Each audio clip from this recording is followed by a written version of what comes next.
United states polo association या कंपनीच्या नावाने लोणी स्टेशन परिसरातील A to Z आणि रॉयल फील्ड लाईफस्टाईल या कापड दुकानातून बनावट कपड्यांची विक्री होत असल्याचा प्रकार 7 फेब्रुवारीला सायंकाळी 7 वाजण्याच्या सुमारास उघडकीस आला आहे। या प्रकरणी दोन्ही दुकान चालकांवर गुन्हा दाखल करून सुमारे 4 लाखांचा मुद्देमाल जप्त केला आहे।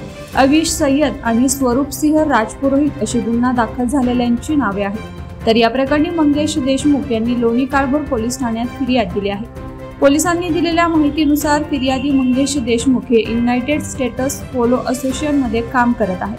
पोलो कंपनीच्या नावाने मार्केटमध्ये जर कोण बनावट मालाची विक्री करत असेल तर त्यांच्यावर देखरेख ठेवण्याचे काम देशमुख करत आहेत। देशमुख यांना पुणे सोलापूर राष्ट्रीय महामार्गावरील लोणी स्टेशन परिसरातील A to Z आणि रॉयल फील्ड लाईफस्टाईल या दुकानातून बनावट पोलो कंपनीच्या कपड्यांची विक्री होत आहे अशी एकाने त्यांच्याकडे तक्रार केली होती। मिळालेल्या तक्रारीच्या अनुषंगाने देशमुख यांनी प्रत्यक्षात जाऊन पाहणी केली असता दोन्ही दुकानांमधून युनायटेड स्टेट्स पोलो असोसिएशन या कंपनीच्या नावाने बनावट कपड्यांची विक्री होत असल्याचा प्रकार उघडकीस आला।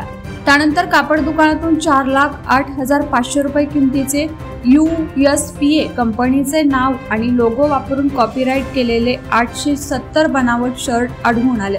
या प्रकरणी मंगेश देशमुख यांनी लोणी काळभोर पोलीस ठाण्यात फिर्याद दिली। त्यानुसार अविश सय्यद आणि स्वरूपसिंह राजपुरोहित यांच्यावर कॉपीराइटचा गुन्हा दाखल करण्यात आला। या प्रकरणाचा पुढील तपास लोणी काळभोर पोलीस करत आहेत।